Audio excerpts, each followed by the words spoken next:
After the victory at Lexington and Concord, colonial morale was absolutely through the roof. The fire for independence was burning hotter than ever. But then, reality set in. They realized the British aren't just going to walk away. They're coming back. This is it. We are officially at war. So just 3 weeks later, in May 1775, the colonial representatives gathered for the Second Continental Congress to gear up for the fight. Delegates from every colony, except Georgia at the time, came together, and they reached a consensus. It was time to fully back the war effort. Now, the game-changing decision here was to move beyond just local militias. They needed a proper, organized, regular force, which they formally dubbed the Continental Army. And naturally, they needed a commander-in-chief to lead it. That is exactly when they appointed their leader, a man who would go on to become the very first president of the United States, George Washington.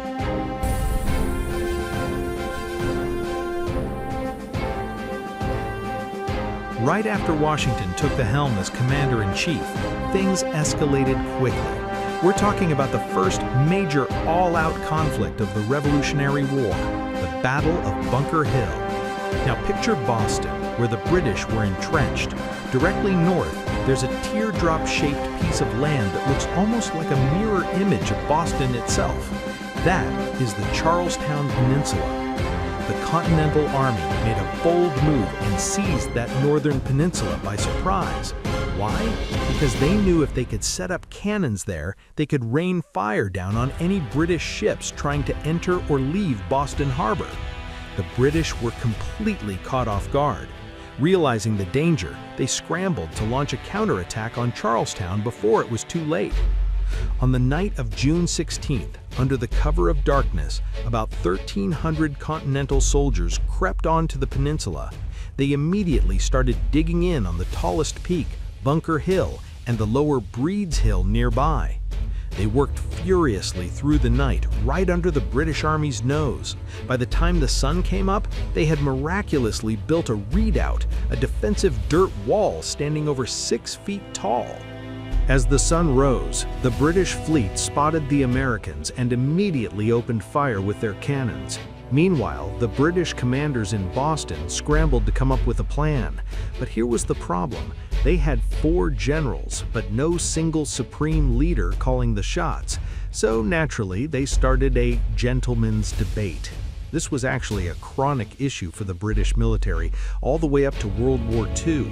When things got urgent, they'd often sit around and talk in circles while the clock ticked. So there they were, spreading out their maps and arguing. Even the famous German General Rommel later mocked how ridiculous this situation was. Anyway, here's how their brainstorming session went down. Option 1, since the peninsula is shaped like a teardrop, they considered landing at the narrow strip connecting it to the mainland, known as the Neck, to trap the Americans inside. But it was risky. There was another American force stationed further north. The British realized, wait, are we trapping them, or are we getting ourselves sandwiched between 2 enemy armies? It was a classic high-risk, high-reward scenario. Option 2 looked pretty slick on paper. Land on the southeast tip and cut right through the gap between Breeds Hill and Bunker Hill. It would have been a smart tactical move, but there was a deal breaker. The tides were all wrong. Waiting for the water to rise would have taken way too long. Finally, option 3, just land at the Charlestown Wharf, march through the town, and storm up the hill. This meant street fighting, urban warfare, but back then armies weren't as terrified of it as they are today. So they looked at it and thought, this seems like the standard safe bet. While the British commanders were sitting around asking, so what's the move here? They were wasting precious time. In that window of hesitation, the Continental Army sealed off the Neck, that critical gap the British had been eyeing, and even brought in reinforcements. Basically, the British debated themselves into a corner.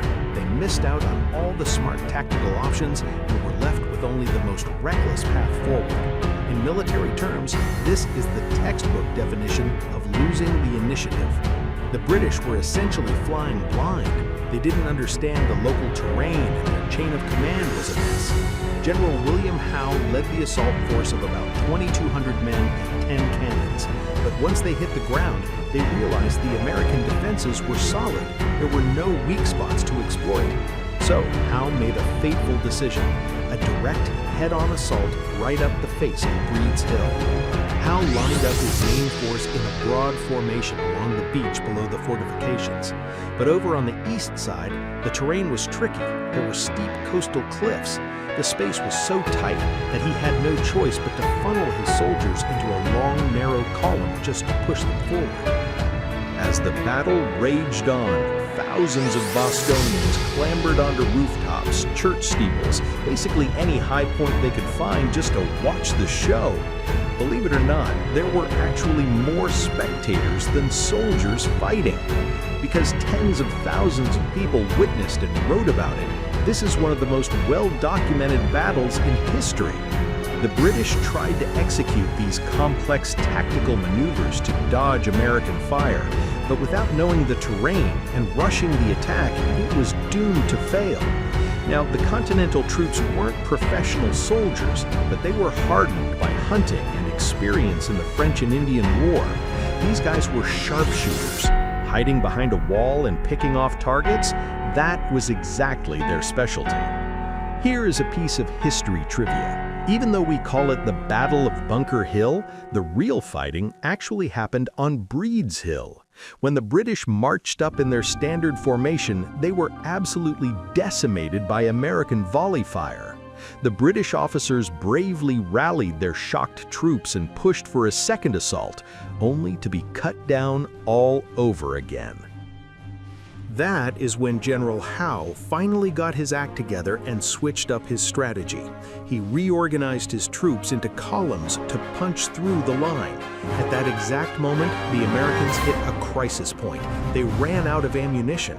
The British charge smashed through, tearing 2 holes in the defense, and suddenly redcoats were pouring over the walls like a flood. The Continental Army had no choice but to retreat, but amidst the chaos, a hero emerged. General Joseph Warren, the president of the Massachusetts Provincial Congress, stayed behind. He chose to lead a final stand to cover his retreating men, fighting bravely until he made the ultimate sacrifice. So, technically, the British won the Battle of Bunker Hill, but was it really a win? Historians call this a Pyrrhic victory, a win that comes at a devastating cost. The British suffered over 1,000 casualties, while the Americans lost less than half that number. It proved that while the militia couldn't match the British in an open field, they were incredibly dangerous when fighting from a fortified position. Sure, the militia wasn't perfect, discipline was loose, and some men did run away, but they didn't collapse. They held the line, and even their retreat was orderly. General Howe wanted to teach the rebels a lesson about the superiority of the British Army. Instead, he got schooled. The battle became a massive morale booster, proving to the colonies that they could fight back. And that realization brought a flood of new recruits into the Revolution. You have to remember, this was before the French Revolution. The European aristocracy didn't believe in the power of the common man. British officers were used to commanding conscripts who were forced into service. They had to rule with an iron fist just to keep them in line or bribe them into fighting. Even then, desertion and disobedience were rampant. Sure, you can force a soldier to march and shoot, but you can't force voluntary bravery. To the British elite, the idea that these ragtag militias were fighting out of their own free will and passion, it was a concept they literally couldn't wrap their heads around. Even though there were local governors and officials, the British High Command didn't trust them because they were colonials. This meant the generals had to do everything themselves: intelligence, politics, geography, strategy. It was a massive information overload that went way beyond their job description. Generals Gage and Howe felt completely isolated. They arrived in a land where everyone hated them, and they were basically under siege. And while the Royal Navy was powerful, the Atlantic Ocean is a beast. knowing that every single bullet, every ration, and every soldier had to survive a dangerous ocean crossing made them incredibly nervous about their supply lines. The bloodbath at Bunker Hill poured gasoline on that anxiety. They realized they couldn't afford to take risks anymore. The goal shifted from crushing the rebellion to avoiding losses at all costs. This fear paralyzed the British command. For the rest of the war, this play-it-safe mentality led to hesitation, passivity, and ultimately a failure to make bold strategic moves when it mattered most. Now, while the British failed to crush the rebellion at Bunker Hill, that didn't guarantee an American victory by a long shot. Enter George Washington, the commander-in-chief. He did have experience fighting as a militia officer in the French and Indian War, but let's be honest, he wasn't exactly known as a legendary war hero with a glittering resume at this point. Everyone agrees that Washington's superpower wasn't necessarily his tactical genius, but his character. While many British aristocrats were gentlemen in name only, Washington was the real deal, patient, polite, and deeply considerate. Because of this, some military historians still criticize his skills as a general.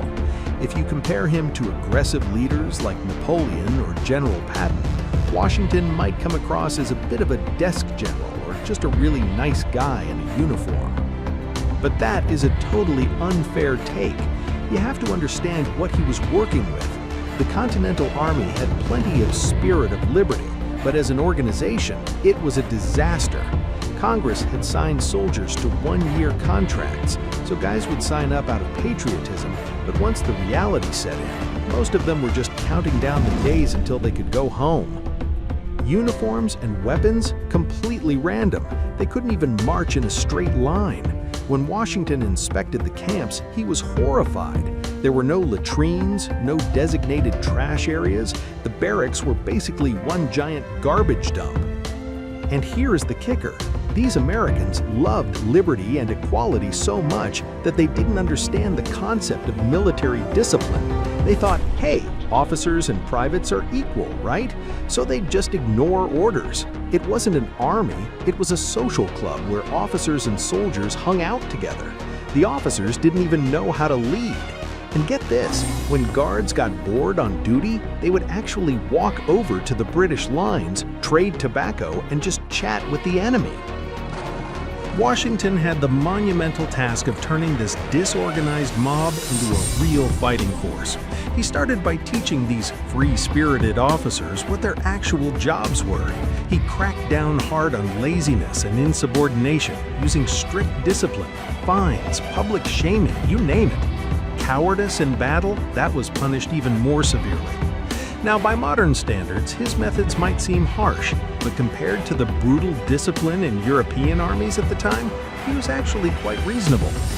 Because nobody from the officers to the privates knew what they were doing, Washington had to wear every hat, from a drill sergeant to the commander-in-chief. He micromanaged everything: how to march, how to set up camp, even how to cook dinner.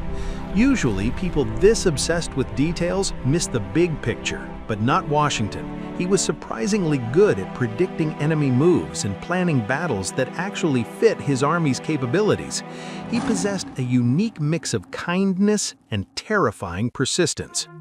So, what was his greatest strength in leading this ragtag group? It was his self-restraint.